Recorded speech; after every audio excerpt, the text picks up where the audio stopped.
दुनिया में बहुत सी ऐसी जगह है जिनका रहस्य विज्ञान भी आज तक सुलझा नहीं पाया है। वो अभी भी एक रहस्यमयी पहेली की तरह इस दुनिया में मौजूद है। आज हम आपको एक ऐसी ही रहस्यमयी जगह के बारे में बताने जा रहे हैं जिन्हें आइलैंड ऑफ डेड के नाम से जाना जाता है। प्रकृति की खूबसूरतियों में से एक आइलैंड जिनके जंगल, पहाड़, झील, झरने, मनमोहक वातावरण और लुभावने मौसम देखने में ही बनते हैं। दुनिया में ऐसे कई आइलैंड हैं जो अपनी खूबसूरती के लिए विख्यात हैं। आज हम आपको एक ऐसे ही आइलैंड के बारे में बताने जा रहे हैं जो खूबसूरत तो है ही, लेकिन इसके बावजूद इस आइलैंड की गिनती दुनिया के सबसे खतरनाक द्वीपों में होती है। इटली के वेनेसिया झील के किनारे स्थित इस आइलैंड को मौत का आइलैंड कहा जाता है। ऐसा कहा जाता है कि यहाँ जाने वाले लोगों का जिंदा बचकर लौट पाना मुश्किल है। दरअसल इस आइलैंड का एक खौफनाक अतीत है जिसकी वजह से लोग यहाँ जाने से डरते हैं। बताया जाता है कि सैकड़ों सालों पहले इस आइलैंड पर प्लेग के मरीजों को मरने के लिए छोड़ दिया जाता था। इसके बाद ब्लैक डेथ के समय भी इसी तरह आइलैंड का इस्तेमाल जारी रहा।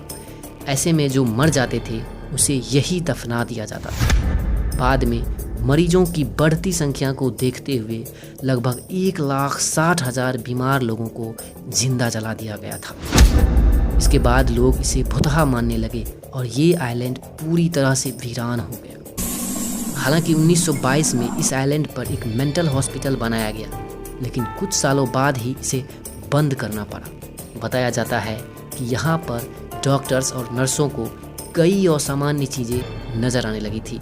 वहीं पागल खाने में भर्ती मरीजों को भी प्लेग के मरीजों के भूत दिखाई देते थे। मेंटल हॉस्पिटल के बंद होने के कई साल बाद तक ये आइलैंड दोबारा वीरान पड़ा रहा। इसके बाद 1960 में इटली की सरकार ने इसे एक प्राइवेट कंपनी के मालिक के हाथ बेच दिया। वह शख्स अपनी फैमिली के साथ यहाँ कुछ ही दिन रहा, फिर उसे इस जगह को छोड़ कर जाना पड़ा। इसके बाद एक दूसरे परिवार ने इसे हॉलीडे होम बनाने के लिए खरीदा, लेकिन वह भी यहाँ सिर्फ एक ही दिन टिक सकी क्योंकि उसकी बेटी के मुंह को किसी ने रहस्यमयी तरीके से काट दिया था, जिसे जोड़ने के लिए उन्हें 14 टाँके लगाने पड़े थे। बताया जाता है कि मछुआरे भी इस आइलैंड पर मछली पकड़ने नहीं जाते हैं क्योंकि उनके जाल में मछलियों से ज़्यादा मरे हुए इंसान की हड्डियाँ फंस जाती हैं।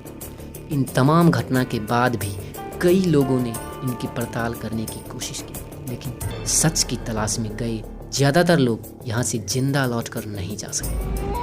हालांकि जो जिंदा बच भी गए उनका कहना था कि यहाँ पर बीमारी से मरे हुए लोगों की आत्मा भटकती है। इस आइलैंड पर रात गुजार चुके एक शख्स ने बताया कि किसी ने तुरंत इस आइलैंड को छोड़ जाने को कहा।